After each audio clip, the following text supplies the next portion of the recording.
Tendo Jesus voltado de barco para outra margem, uma grande multidão se reuniu ao seu redor, enquanto ele estava à beira do mar. Então chegou ali um dos dirigentes da sinagoga, chamado Jairo. Diga, Jairo chegou. Muito bem. Gente, isso aqui não é para ser mais espiritual, tá? É só para ser pedagógico mesmo, só para você gravar o nome do dirigente da sinagoga. Vendo Jesus, prostrou-se aos seus pés e lhe implorou insistentemente: minha filhinha está morrendo, vem por favor e põe as mãos sobre ela, para que ela seja curada e que viva.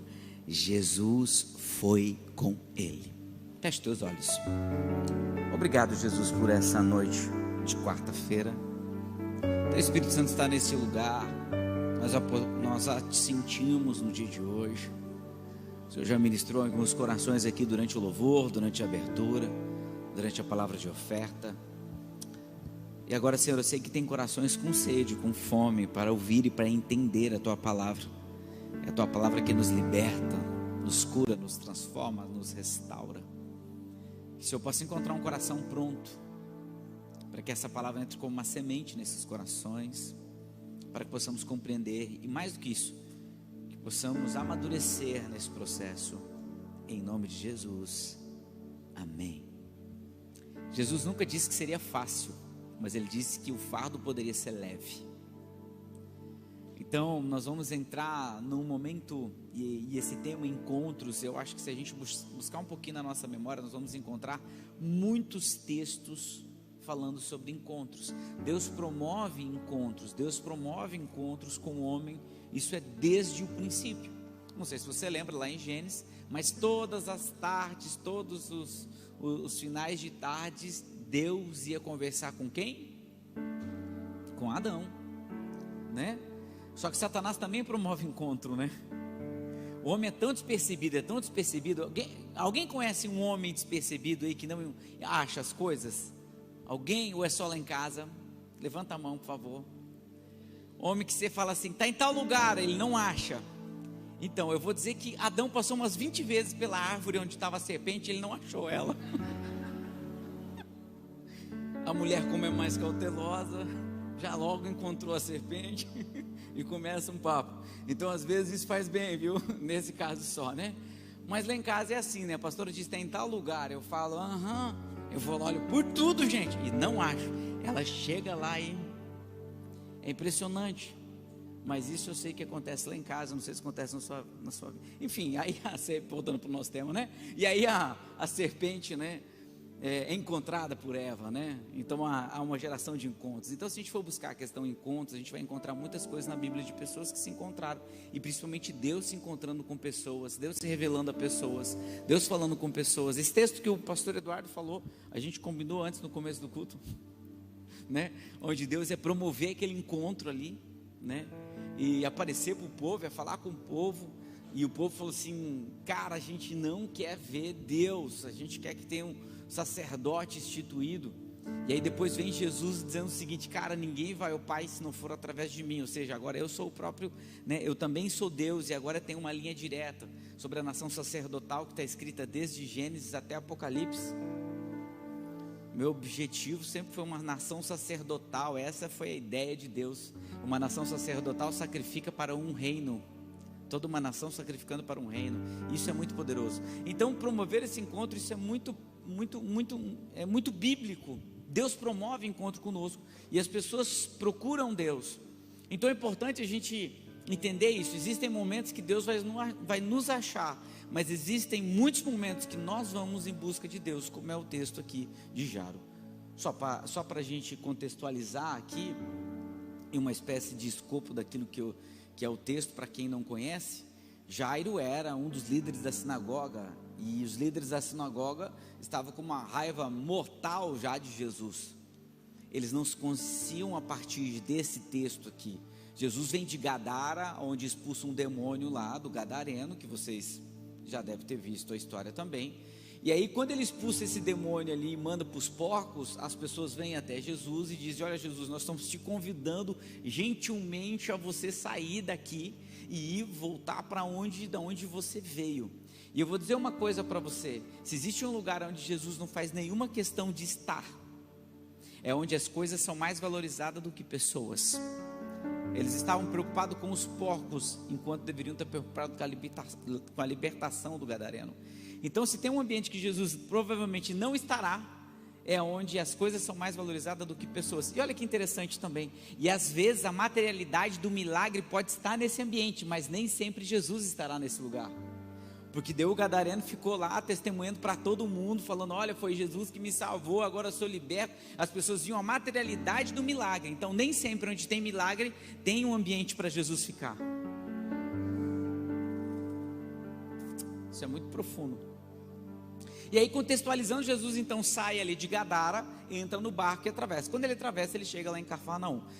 É claro que Jairo não era a primeira vez que via Jesus. Jairo já vinha de um outro encontro. Se você ler um pouquinho antes nos evangelhos, se você ler aqui no próprio evangelho de Mateus, de Marcos, você vai ver que Jesus já tinha também ido na sinagoga e já tinha sido expulso da sinagoga. As pessoas já tinham se levantado contra ele, porque o nome de Jesus já era meio que popularzinho já nesse início de ministério. Jesus é expulso da sinagoga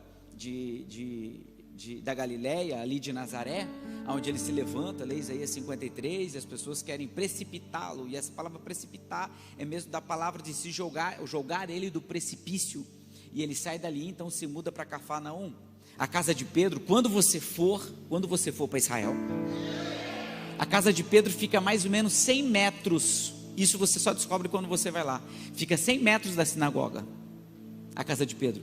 Então o líder religioso já tinha conhecido sobre quem era Jesus, que já tinha curado a sogra de Pedro, que paralíticos já tinham andado, que cegos já tinham vistos, que homens já tinham acontecido grandes coisas. Então Jairo sabia quem era Jesus efetivamente, mas ele era um inimigo dos fariseus, que era normalmente quem controlava as sinagogas, dos saduceus, que era uma escola um pouco menor, mas essa escola um pouco menor era que tinha maior detenção do governo pela conexão que ele tinha com os romanos.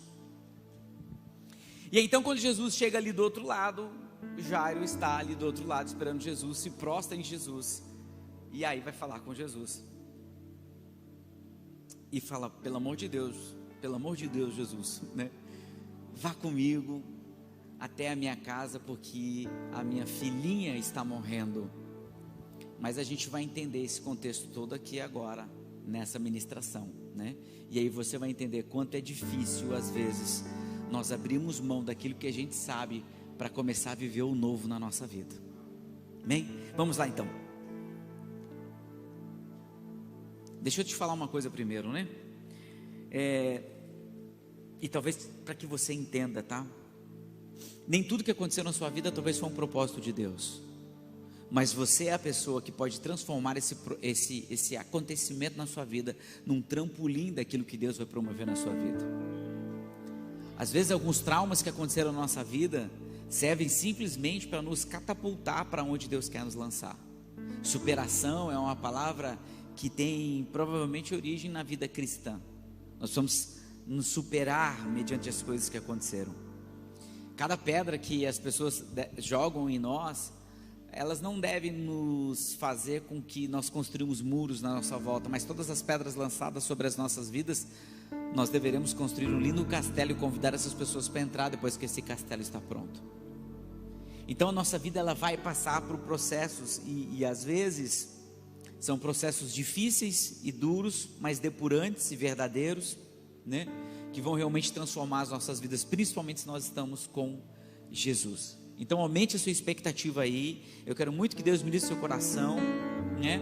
Os encontros têm sido marcas de Jesus, e eu espero muito que o Espírito Santo te encontre nessa noite, que Jesus te encontre nessa noite, neste lugar, que você seja impactado neste lugar, e que sua vida nunca mais seja a mesma depois desse encontro, porque todas as pessoas que Jesus encontrou, a vida delas nunca mais foram as mesmas. Se elas eram cegas, elas enxergavam; se eram paralíticas, elas caminhavam; se eram leprosas, elas eram curadas; se elas tinham problemas, elas elas eram curadas, se elas chegavam em cima de uma cama, elas saíam andando, se elas estavam mortas, elas saíam vivas dali. Então eu oro a Deus para que essa noite, eu profetizo para que essa noite Jesus te encontre neste lugar, e que seja um lugar intencional de encontros dele, em nome de Jesus, em nome de Jesus.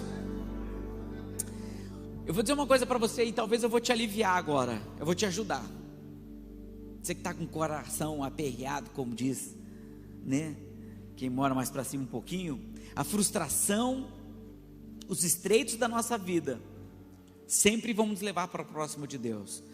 As nossas mães, não sei se é de você, mas eu ouvi muito minha mãe, que era uma pessoa que veio de uma igreja muito religiosa. Ela dizia assim: se você não vem pelo amor... Quem lembra? Tinha mais uma outra mãe que falava isso para alguém, né? E eu vou dizer uma coisa para você, preste atenção nisso. E a sua mãe estava certa, porque talvez não no contexto da forma que ela colocava, mas no contexto bíblico ela estava correta. Porque assim, as frustrações e o estreito nos levam para próximo de Jesus, para próximo de Deus. Se existe um ambiente que as pessoas voltam, é assim, impressionante, né? É como as pessoas, quando passam por uma certa dificuldade, elas chegam aqui e falam: pastor, agora eu vou servir a Cristo, agora Deus me deu uma chance. Cara, como eu escuto isso? Então vou dizer uma coisa para você: venha sem ter que passar por esse processo, talvez seja até mais confortável para você. Mas se você está vindo por causa desse processo, não se preocupe, esse também é um processo, vamos dizer, quase que normal. Porque eu vou dizer uma coisa: antes de você ter um face a face com Deus, você primeiro precisa passar pelo Vale do Jaboque, pelo Val do Jaboque. Projeta para mim, a NVI não fala isso, a NVI já está mudada, ela não traduziu essa palavra da forma correta. Então você pode colocar uma revista atualizada.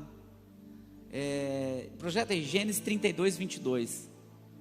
Ou se você tem a King James aí, pode abrir na King James, que você vai encontrar Val do Jaboque. Ou se você tem uma revista atualizada e corrigida, uma revista atualizada, NVI não, é outra tradução. E aí você vai ler Val do Jaboque ali. E o que é Val do Jaboque? Só para você entender, né? Enquanto o pessoal localiza ali. Val é o estreito. Então é onde onde tinha um filete, onde todas as pessoas poderiam passar, um filetinho de água, onde as pessoas caminhavam. Então antes de nós irmos para o Peniel, é importante nós sabermos. Aí ó, Almeida Corrigida Fiel, vamos ver se essa tem. E passou o Val. Essa palavra aqui significa estreito. Quando você lê na NVI, já está traduzido, né? Mas não nesse contexto. Mas o que eu quero te explicar com isso? Eu quero te explicar que antes de você ter um face a face com Deus, primeiro você precisa passar pelo estreito de Jaboque, pelo estreito da sua vida. Parece que quando as coisas estreitas, fica mais fácil para a gente chegar e encontrar a Jesus. E efetivamente isso tem acontecido nas nossas vidas. Pensa alguém que gosta ou que busca Deus, é alguém que entendeu sobre o estreito de Deus. Então antes de nós encontrarmos o Peniel, a gente tem que passar pelo estreito de Jaboque. Nós temos que, antes a gente ter e o que é Peniel, pastor? Né? Para quem não sabe, você que sabe, muito bem. Você que não sabe, Peniel significa face a face. Antes de você ter uma face a face com Deus, você precisa passar pelo estreito de Deus. Uau! As coisas precisam dar uma comprimida primeiro em nós, para que a gente tenha esse momento com Deus. E são experiências extraordinárias. Eu acredito que você já deve ter tido uma experiência dessa, de momentos difíceis na sua vida, que você teve um momento ímpar com Deus, que você teve um momento de encontro com Deus, que você teve um momento onde Deus realmente encheu o teu coração. Mas isso sempre foi assim, né? Então a frustração, como eu estava dizendo, a frustração ela vem antes do encontro. Se você está passando pelo período de frustração, é uma preparação para o encontro com Deus que você vai ter verdadeiramente. Então se você veio para cá talvez com um pensamento de frustração, com o coração frustrado, se prepare que talvez essa noite é a noite que você vai ter um encontro com Deus. Gente, antes da pesca maravilhosa tem a frustração da noite anterior de não ter pegado nenhum peixe. Não sei se você consegue me entender, que parece que a frustração é o trampolim para encontrarmos a Deus. A frustração parece que é um caminho, é o caminho para encontrarmos a Deus. Antes de Davi enfrentar Golias, ele teve que enfrentar a descrença dos seus irmãos, a descrença de Saul. Ele teve que ser frustrado pelos seus irmãos, frustrados por Saul, que era o seu rei, que falou: cara, como é que você vai enfrentar o gigante? Quem está pensando que você é? Ou seja, antes de você enfrentar o próximo Golias, antes de você ter a tua vitória, antes de te levar em algum lugar, antes de você subir no pódio, primeiro vem a frustração mesmo, vem o medo, vem a culpa, vem aquilo que não dá certo. A diferença de quem vence e de quem perde é que quem perde desistiu e quem vence continuou. Então isso vai fazer parte da nossa vida, né? Antes de Raquel vem Lia. Então existe um processo que parece que Deus salva para nós, né? Spurgeon diz o seguinte: sempre que Deus quer fazer um homem grande, Ele quebra ele em pedaços primeiro. Então quando a gente acha que a gente vai ficar grande, eu quero dizer uma coisa para você: a primeira coisa que Deus vai fazer com quem quer ficar grande, primeiro Ele vai te deixar pequeno, para que você aprenda todos os processos. Talvez você está pensando em começar, ou começou alguma coisa lá com sua moto velha, com os seus negócios lá, né, caindo aos pedaços, mas você foi juntando, você está fazendo. Fique tranquilo, depois do estreito vem o face a face, depois do estreito vem o encontro, sabe? E entenda que Jacó tinha passado pelo Betel, depois ele passa pelo Vale do Jaboque, depois ele vai para Peniel. Ele está falando sobre construção de vidas espirituais de encontro, ou seja, primeiro eu passo por um lugar maravilhoso, depois eu passo por um estreito, e depois eu passo pelo encontro com Deus. Assim é a vida espiritual, minha e sua. Nós estamos em constante evolução. Não é porque eu conquistei alguma coisa hoje que amanhã eu não vou sofrer as consequências para que eu conquiste mais. Não sei se você me entendeu. Porque tem gente que acha que depois que chegou num lugar, fala: agora é só vitória, agora é só vitória, só vitória. Não é assim que funciona. Nós nunca vamos chegar à excelência espiritual, mas Deus nos coloca para fazermos os processos para o máximo que a gente chegue. Às vezes eu e a pastora estamos conversando, ela fala assim: amor, ainda não consigo entender assim, eu não tenho essa espiritualidade assim, né? Que é um poder de resiliência poderoso que você precisa ter. Esse é o processo. Então Deus vai promovendo esses encontros, né? Enfim, gostaria de falar um pouquinho sobre o Evangelho de Marcos, que eu sempre gosto de dar uma pinceladinha para você guardar aí. Hoje é uma quarta-feira, então é importante que você adquira conhecimento. O Evangelho de Marcos, ele é um evangelho que apresenta Jesus como um servo. Mas o que eu preciso que você entenda também é que o Evangelho de Marcos é uma forma resumida e objetiva que os romanos gostariam de entender sobre o que aconteceu ali em Israel. Por isso que quando você olha o menor evangelho é o de Marcos, porque é algo compactado que Marcos faz para entregar então aos romanos que querem algo bem prático, né, e com muita intensidade. Então o Evangelho de Marcos vai ter mais ou menos 18, vai ter 18 milagres, e aí você vai ver poucas parábolas no Evangelho de Marcos, porque o objetivo era mais contar essa história. Então não tinha muito sobre os ensinamentos, tem mais sobre os acontecimentos. Amém? Ok? Entendido? Então por isso que você vai ver, por exemplo, menos parábolas aqui, a menor quantidade de parábolas aqui, e você vai ver mais milagres aqui, porque o objetivo era uma carta apresentada aos romanos. Então os romanos queriam algo prático, queriam saber o que estava acontecendo, e aí você vai ter esses registros aqui. E é claro que daí Marcos também traduz todos os termos do judaísmo para o grego, né? Todo o Novo Testamento é escrito em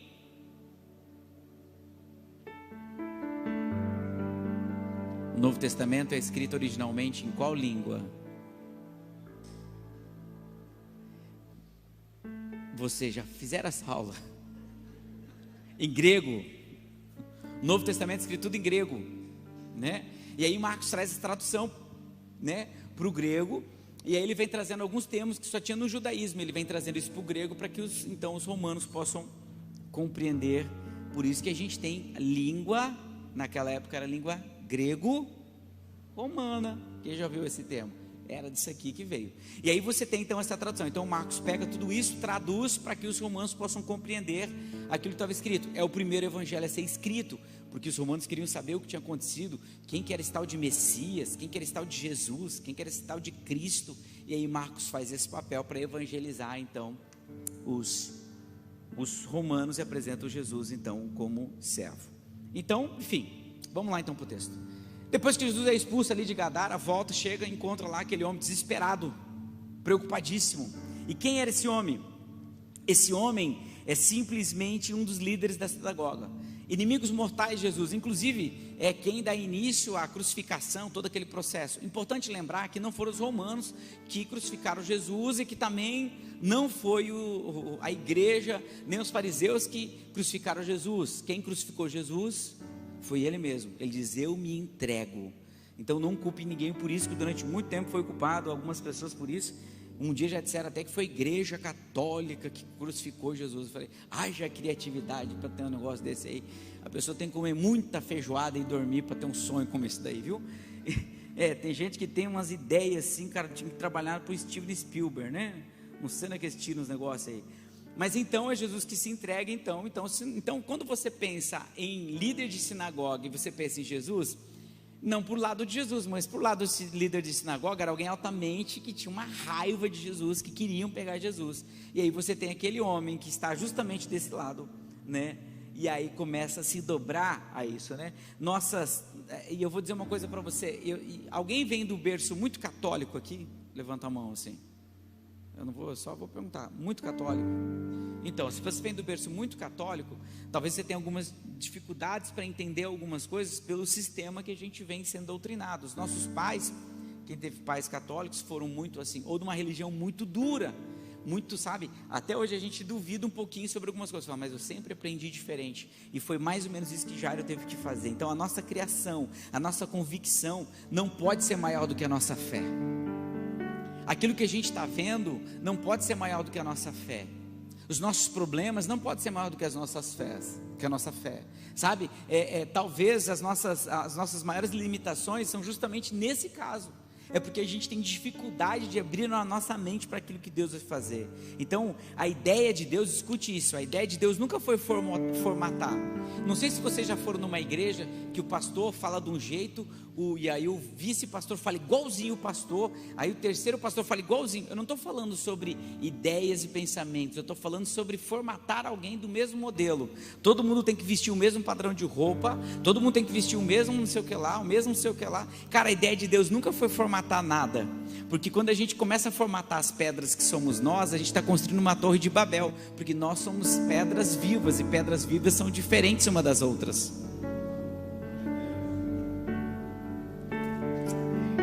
Então quando a gente começa a formatar tudo igualzinho, vamos estar construindo uma torre de Babel. Alguém está ali no centro, e não é Deus. Agora as pedras vivas, elas são diferentes, por isso que elas são vivas, porque elas são diferentes. A gente se conecta no outro, vai conectando, daqui a pouco tem esse negócio assim, tudo gente diferente, tudo conectado no mesmo propósito. Essa sempre foi a ideia de Deus nas nossas vidas, e cada um de nós temos um papel aqui dentro desse reino, para quando a gente promover esses encontros com Deus.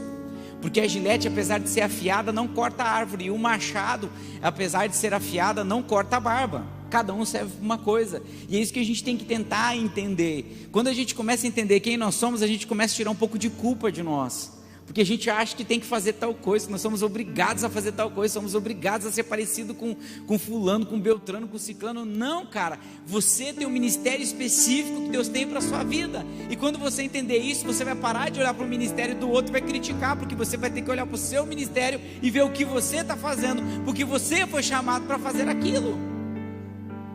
Porque se existe uma coisa que é cruel, uma coisa chamada comparação. As pessoas se comparam umas com as outras, isso é a coisa mais cruel possível. Ou se comparam no seguinte: não, porque o fulano faz isso, faz aquilo. Gente, não se compare com as pessoas, isso é altamente cruel com você. Você foi chamado para algo específico.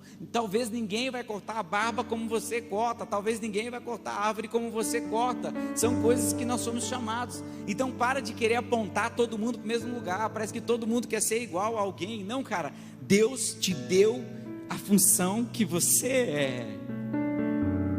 Você é único. Deus te fez único, e como diz o ditado, e pinchou a forma fora.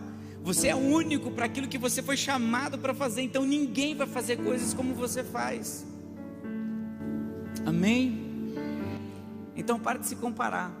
porque senão a gente vai estar construindo aqui algo completamente formatado, e essa não é a ideia. A ideia é que Deus não nos formate, a ideia é que Deus nos dê um download, para que a gente vá entendendo aquilo que Ele está ministrando sobre nós vamos aplicando dentro do ministério que Deus colocou sobre os nossos corações.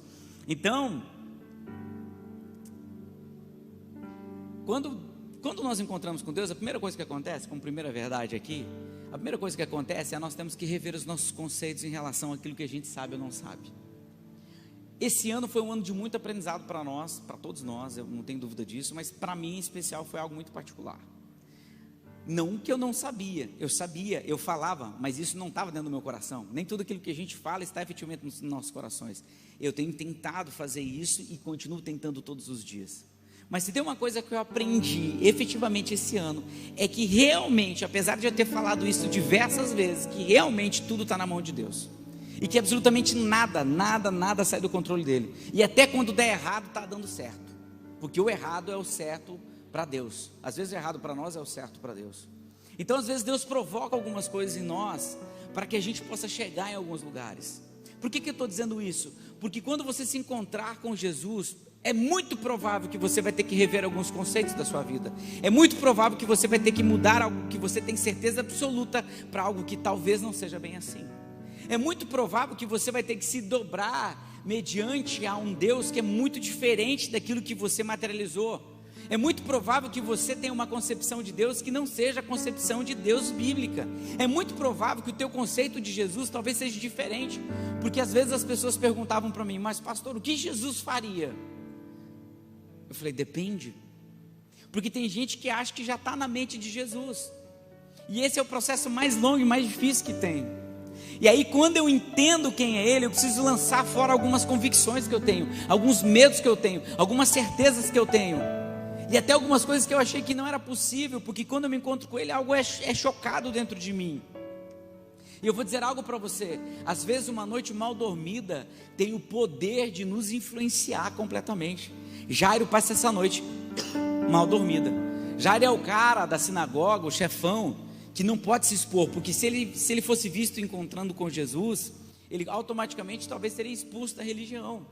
Mas ele passa uma noite pensando que ele teria que decidir entre procurar ajuda para a filha dele e entre deixar a filha dele morrer ou ele encontrar Jesus. Jairo é o tipo de cara que tem que rever os conceitos, sabe? Jairo é o cara, e eu vou dizer uma coisa para você. A gente fala assim: uau, cara, que texto top. Quando a gente diz, por exemplo, né? E Jesus caminhou, né? Jesus se levanta, estava dormindo no barco. Jesus se levanta no barco. Os discípulos: olha, nós vamos perecer. Ele diz: acalma vento, acalma a tempestade. E aí eles olham para um para o outro e dizem assim: cara, quem é esse que até o mar se faz acalmar? Eu vou dizer uma coisa para você: a primeira coisa que vai acontecer quando você encontrar Jesus de verdade, você vai dizer: uau, cara, quem é esse que faz até os meus problemas ir embora? Quem é esse que faz até o mar se acalmar? Quem é esse que dá ordem aos ventos? Quem é esse? Cara, eu não conheço esse Jesus, apesar de estar andando com ele há muitos anos dentro de uma igreja. Cara, é isso que eu quero proporcionar essa noite para você. Eu quero que você experimente Jesus. Eu quero que você experimente um encontro com Ele verdadeiro.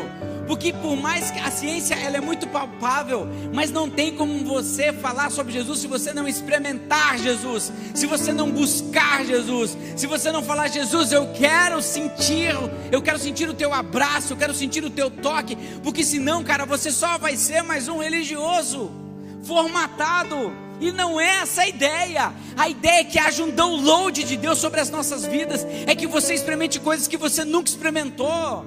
Essa é a ideia. E é nesse lugar que eu quero caminhar você. Sabe, talvez uma noite é suficiente para muita gente. Talvez você passou uma noite passada acordado, uma noite na semana passada com tantos problemas na sua cabeça. Talvez você não está conseguindo dormir. Eu quero dizer para você: uma noite é suficiente para Jacó ter um encontro com o anjo, lutar a noite inteira e ele falar: você não vai sair daqui enquanto você não me abençoar. E o anjo toca a coxa dele e fala: então tá bom, eu te abençoo. Cara, eu fico impressionado com isso. Eu fico imaginando a cena, Jacó chegando no lugar. E aí ele pergunta: e aí, tudo bem? E o outro cara: e aí, tudo bem, Jacó? Ah, não sou mais Jacó. Ele diz: eu sou Israel. E aí, Jacó? E aí ele fala assim: nossa, cara, mas você é aquele mentiroso, né? Ele falou: não, agora eu não minto mais.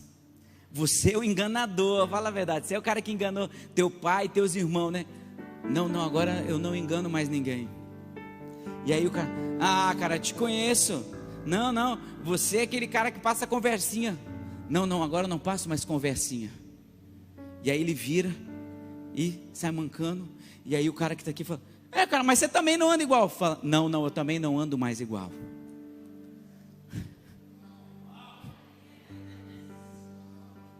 Cara, porque depois do encontro com Ele, você não pode mais andar nos mesmos caminhos que você andava antes.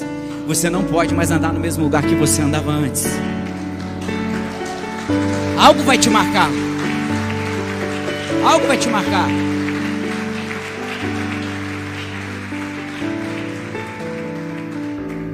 Seus caminhos não serão os mesmos caminhos, porque Isaías, usando a palavra de Deus, ele falou assim, cara, os meus pensamentos são maiores que os teus pensamentos, os meus caminhos são maiores que os teus caminhos. Ele está dizendo, cara, os meus sonhos são diferentes dos seus.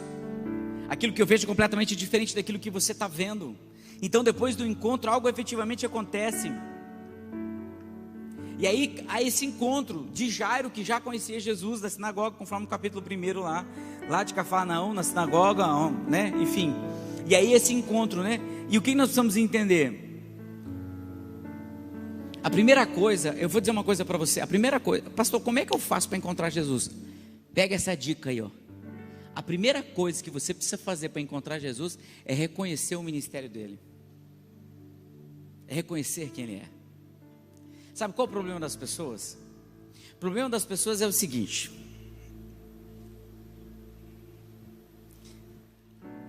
elas não são reconhecidas nem por Satanás, e elas querem ser reconhecidas pelas pessoas.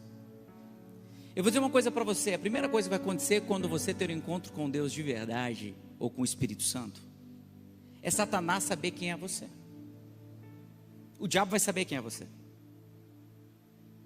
Jesus recebe o Espírito Santo, é levado para o deserto, é tentado por quem? Quando Jesus vai expulsar o demônio dentro da sinagoga, o demônio fala, você não. Cara, o diabo tem que saber quem é você. Porque se nem o diabo sabe quem é você, tome cuidado que talvez você não tenha um verdadeiro encontro. Talvez você não se encontrou de verdade. Então, sabe, a gente tem que ficar atento.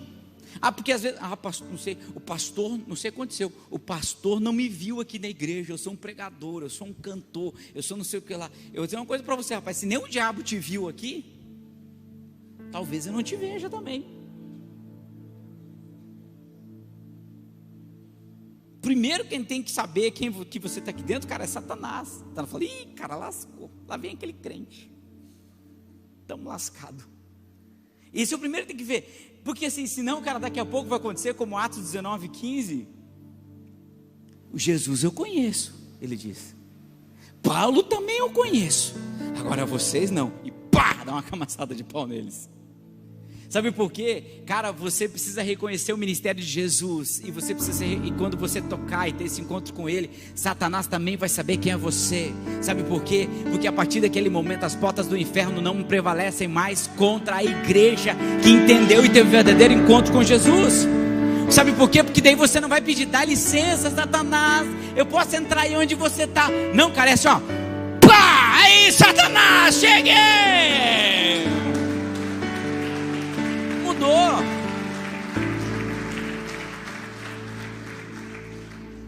Mudou. Então as pessoas sabiam que era Jesus, reconheciam o ministério de Jesus. Jesus já tinha curado, né, leprosos, paralíticos, já tinha curado sogra de Pedro. E aí quando Marcos vem falando, por exemplo, do líder da sinagoga, ele utiliza um termo, arcon, que no grego quer dizer líder, chefe. Porque andar com Jesus naquela época significava afrontar o sistema religioso. Jesus era conhecido como alguém no meio religioso que era um agitador, um herege. Jesus já havia sido expulso da sinagoga de Nazaré, como disse para você, né? A sua fama começava a correr Israel. Os amigos de Jesus passaram a ser inimigos. Os amigos de Jesus passaram a ser inimigos da religião. Gente, eu vou dizer uma coisa para você. Às vezes, para você ser amigo de Jesus, tem muitos amigos que andam com você que serão inimigos seus, porque eles nunca foram amigos, foram seus colegas. Enquanto você tem dinheiro, eles vão estar com você. Enquanto você estiver fazendo churrasquinho, eles vão sentar na sua mesa.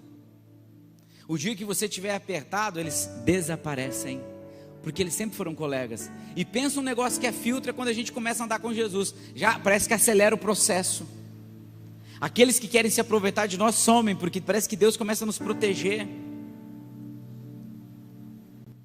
E aí Jairo chegando até Jesus poderia naquele momento significar a cabeça de Jairo. Só para vocês terem uma ideia, líder da sinagoga era um cara mais ou menos hoje numa função assim, ó, delegado da Polícia Federal. Se encontrar com Jesus naquela época significa você perder um cargo de delegado da Polícia Federal. Era isso. Cara, mas quando a gente precisa de um milagre dentro de casa, nós estamos dispostos a abrir mão absolutamente de tudo. Quando a gente precisa realmente ter um encontro com Deus, nós estamos dispostos a abrir mão basicamente de tudo. Jairo poderia perder tudo, poderia perder absolutamente tudo, né? Jairo poderia perder o lugar que ele estava. A única coisa que ele não poderia perder era a filha dele. Será que nós estamos sendo atraídos por Jesus, por um milagre? Eu vou dizer para você que isso não é ruim, porque talvez você está aqui esperando um milagre. Isso não é ruim.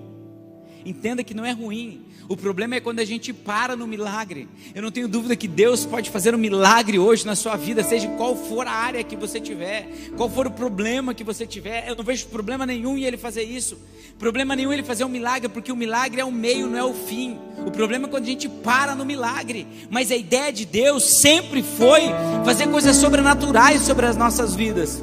Sabe, Jairo teria que passar do ambiente natural para o sobrenatural, porque fazia tempo que você não via mais milagres em Israel, alguns anos. Quer ver então quando alguém estava doente? Eu nem vou entrar no mérito da questão aqui, que senão vai levar muito tempo, que depois Jairo e Jesus encontram a mulher do fluxo de sangue lá.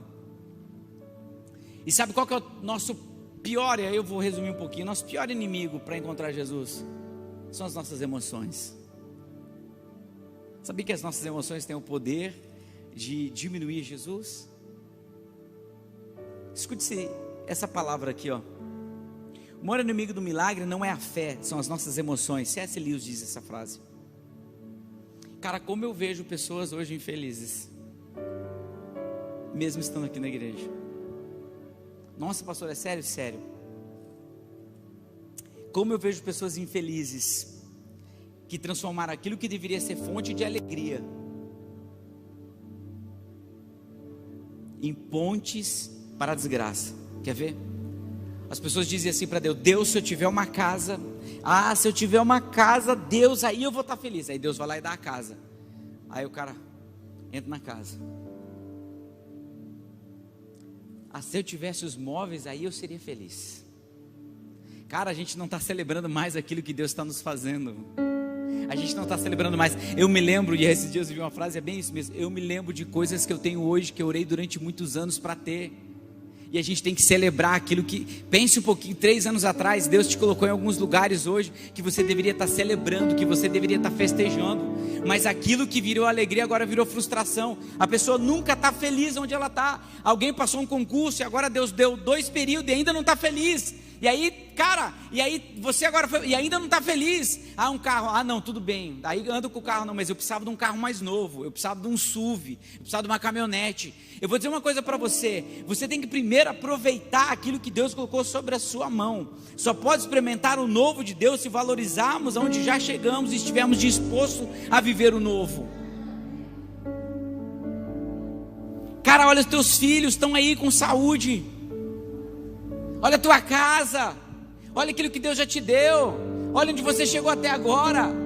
Sabe, encontros com Jesus não pode ser baseados nas nossas emoções. A gente não pode estar triste quando não está bem e estar feliz só quando está bem, não, cara. A gente tem Cristo e Cristo está fora das nossas emoções. Se eu estou com Cristo, eu estou bem, porque eu estou com Ele. E resumidamente eu vou basicamente indo para o final, dizendo o seguinte para você. Sabe o que Jairo estava preocupado quando eles chegam para ele de Jairo? A sua filha morreu. Eu fico imaginando a cara de Jairo, se alguém chegasse para mim e falasse isso. Eu acho que queria branco, daria uma passadinha de mal, que é normal. Mas eu não tenho dúvida também que correria uma lágrima quente no meu rosto. E eu olharia para Jesus, e Jesus olharia para mim, e Ele diria o seguinte para mim: tão somente creia. As tuas emoções não podem estar acima da fé. As tuas emoções podem interromper o processo de Deus sobre a sua vida. As tuas emoções podem efetivamente anular aquilo que vai fazer. Sabe, eu não tenho dúvida que cada um de nós tem um tesouro em casa, tem um filho, tem um casamento, tem algo que vale muito a pena, até a nossa própria vida. Por isso que quando você veio para cá, minha pergunta é: com quem você marcou o encontro aqui? O que você veio buscar aqui essa noite? Cara, porque se você veio buscar a Jesus, cara, Ele já está caminhando com você essa noite. Toda essa palavra que foi liberada aqui. Talvez o que Ele está dizendo para você agora: ah, mas olha os meus problemas, olha as coisas que eu estou lá fora, o que eu vou ter que enfrentar essa semana. Olha como é que está difícil, olha como é que está difícil meu casamento, minha esposa, meus negócios. Eu vou dizer uma coisa para você: é Jesus olhando para você e fala: cara, você não tem que tomar suas decisões baseadas nas emoções. Sabe o que eu acho top? É que quando Deus fala com Josué, Deus olha para Josué e diz assim: Josué, eu estarei contigo, aonde você pisar, onde você caminhar, eu estarei contigo. Sabe o que Deus está dizendo para Josué? Ei, Josué, não são os ambientes que você está que te traz segurança, mas é com quem você está é que você vai ter segurança. Não são os lugares que você caminha, mas é com quem você está. Ele está dizendo: Josué, não importa onde você andar, não importa onde você caminhar, não são os lugares que vão te dar segurança, é eu que vou te dar segurança. É isso que ele está dizendo para Josué. Mas o encontro que ele teve com Josué e tantos outros encontros, quando ele teve com Jacó, que se transforma em Israel, os encontros que a gente vai ter ali, extraordinários, de Deus encontrando pessoas, de Jesus encontrando pessoas. Quando Jesus encontra aquela criança, aquele adolescente, aquele jovem morto ali, é Jesus que encontra ele. Cara, eu profetizo essa noite na sua vida, que se tem algo morto aí dentro, que possa ser ressuscitado no dia de hoje. Que se tem uma dor aí indomável, que você possa pegar essa dor e falar assim: eu sei em quem tenho crido. Se tem um problema insolúvel, que você pode dizer: não, esse problema não é insolúvel, porque Ele está comigo, Ele está comigo, Ele está comigo. Eu vou dizer uma coisa para você: nosso sentimento urgente pavimenta a nossa ida até Jesus. Tudo aquilo que efetivamente nós nos preocupamos vai nos levar até Jesus, mas não escute isso você precisa entender. E eu prometo que estou tentando encerrar. Toda aflição nos leva para Jesus, e essa aflição pode nos tornar bênção, mas tome cuidado. As aflições devem ser um caminho para você chegar até Jesus. As aflições não podem dominar a nossa vida, porque todo aquele que se movimenta pelas aflições é alguém que colocou qualquer coisa acima de Deus. Se você se movimentar só pelas suas aflições, você colocou qualquer coisa acima do nome de Jesus. Então tome cuidado onde você está colocando. Eu estou terminando, gente. Quero concluir aqui. Porque, gente, quando a gente não tem mais força, é quando Jesus diz: cara, tão somente creia. É quando a gente não tem mais recursos, é quando Ele diz: tão somente creia. É quando a gente acha que não pode mais caminhar, mas se Ele está com a gente, Ele diz: tão somente creia. É quando a gente fala: cara, isso não tem como resolver, Ele diz: então somente creia. Não, mas eu vim até aqui, então somente creia. Não, mas você não sabe meu problema. Não, eu não sei, mas então somente creia. Então somente creia. Você precisa entender que a única coisa que você precisa é de Jesus, porque Ele continua sendo o centro, Ele continua sendo o fundamento, e Ele continua no céu. Foi Deus quem preparou o cordeiro para Abraão.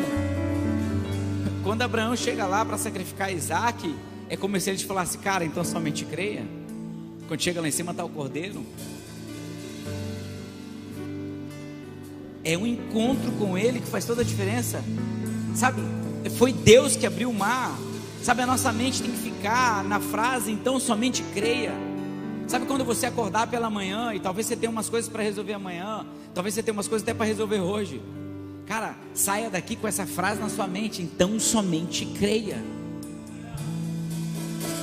Então somente creia. Nada é maior do que essa palavra. Porque quando você está com Jesus, você não precisa absolutamente mais nada. Talvez você esteja com problema aí, emocionais, físicos, espirituais. Talvez algo esteja morto em você. E eu quero dizer para você, talvez é um ministério. E Deus está falando, cara, então somente creia. E eu finalizo aqui.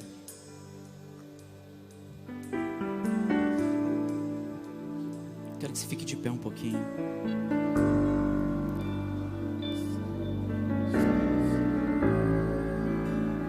A minha ideia é tentar provocar com você essa noite.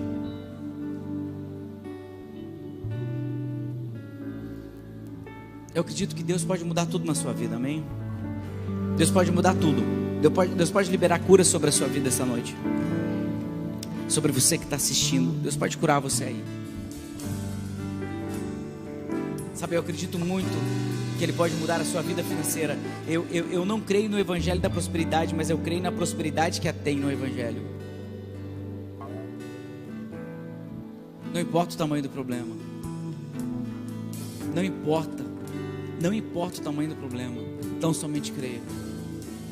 Não importa quantas limitações, então somente tenha fé.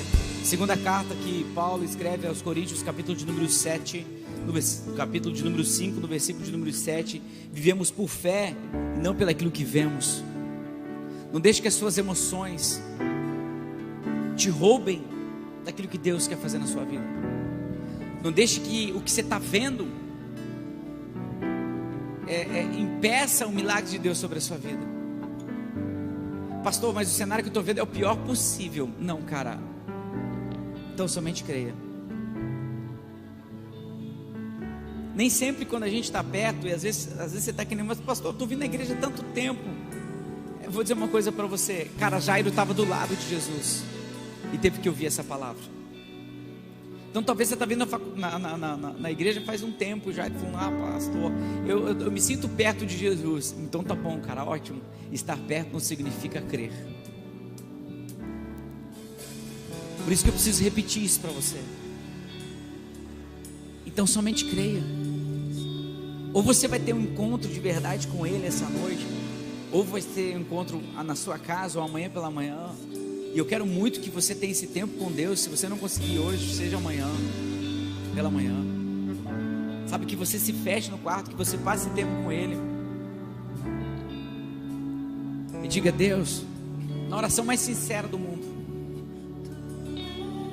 na oração mais verdadeira do mundo, dizendo, você não precisa fazer nenhuma palavra bonita. E é isso que a gente vai fazer agora. Você não precisa enfeitar nada. Fala do teu jeito, da tua forma, mas fale a verdade com Ele. Diga, Deus, eu